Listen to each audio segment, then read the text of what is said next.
Now, the morning sprint. Continuing coverage this morning, Connell High School students allegedly making racist comments towards players on Zilla's girls basketball team during a game over the weekend.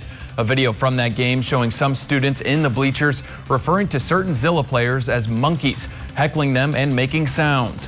We spoke to one Zilla parent who says Zilla has yet to give a public response because the situation is under investigation, saying, "I think it's only right for Zilla to handle this publicly, not me."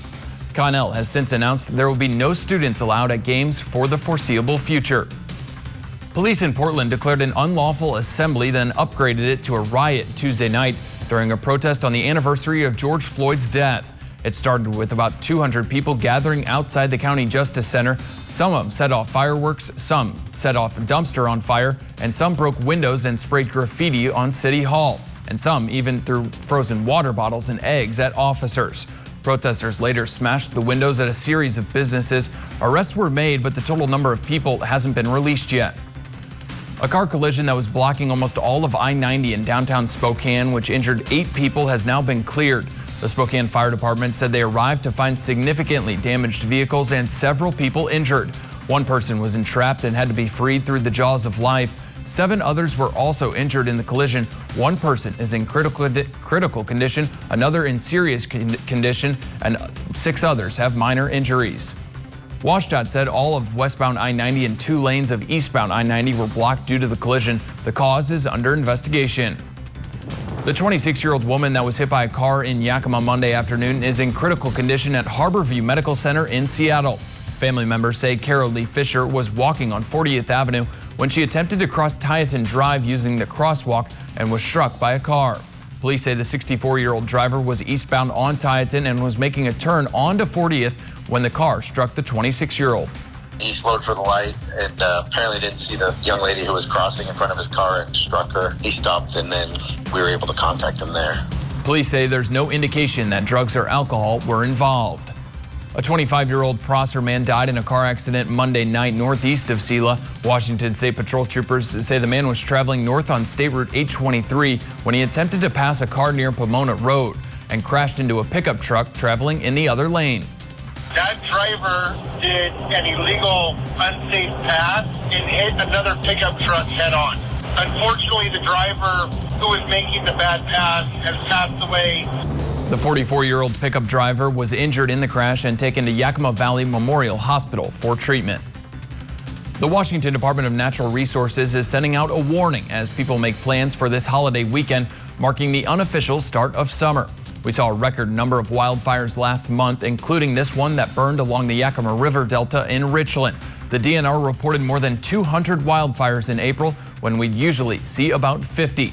And with weather expected to get even warmer and drier over the next few weeks, officials are asking everyone to pay special attention to campfires or debris burning and make sure you're fully extinguishing them before you move on. And this brings us to the results of our poll question of the day. Earlier, we asked you, are you prepared for wildfire season? 73% of you said yes, 27% of you said no. Thanks for weighing in. An Idaho woman and her husband are being charged with killing her 2 children. Yesterday, a grand jury in Fremont County indicted Lori Vallow and Chad Daybell on a number of charges, including murder and conspiracy. Daybell and Vallow were first charged in connection with the disappearance of her children almost 1 year ago. Remains later found on Daybell's property were identified as belonging to Vallow's children. Both suspects, now being held without bail, are scheduled to appear in court this morning. Some top agriculture groups are upset with Washington Governor Jay Inslee. This because farm workers were not covered in last week's announcement that fully vaccinated employees do not have to wear a mask or socially distance at work. Officials from the state's Farm and Labor Association issued a joint statement this week saying Inslee failed to disclose that these new rules do not apply to vaccinated farm workers that live in temporary housing. 6:55, let's get you to that forecast. Beautiful start this morning. Let's get you out the door with that live look. Legend Skycam Network there in downtown Yakima. So sunglasses needed today. We're going to see a beautiful day ahead, and the wind will still be a little bit breezy at times. We are starting off this morning between 5 to 10 miles per hour, but then by later on this afternoon, could be picking up at times between 20 to 25 miles per hour. Temperatures currently, Tri-Cities at 54, Cle Elum, you're at 41, low 40s as well in Yakima, close to 50 in Prosser, and then 53 there in Walla Walla. But we're clearing out today. We had, of course, those rain chances yesterday, which are now well off to the east. Pretty quiet around the Pacific Northwest right now, but our next system is set to move through here on Thursday with a few more rain chances in the forecast. So as you'll see here, getting you throughout the day today, mostly sunny, low 80s by later on this afternoon. And then some clouds will start to move in, a few showers for the Yakima Valley for the early morning commute. Those rain chances move into the Columbia Basin by late morning into the early afternoon hours, but quickly clears out. It's going to be a windy day for the area tomorrow, and then a mostly sunny skies in the forecast for your Friday, with those temperatures in the 80s. So there's your forecast this afternoon. Just a little bit breezy, 81 in the Tri-Cities, 78 in Walla Walla, and those upper 70s for Yakima and also for Toppenish. So as I give you a look ahead to your 7-day forecast for the Tri-Cities, we'll have, again, nothing but some sun over this Memorial Day weekend and heating up. 89 degrees on Sunday, 94 on Monday with a high of 98 on Tuesday. And then look ahead as well to your 7-day forecast for Yakima. Breezy for the next couple of days, but it's going to be a very warm weekend. 86 on Sunday and then jumping up to about 91 degrees on Memorial Day.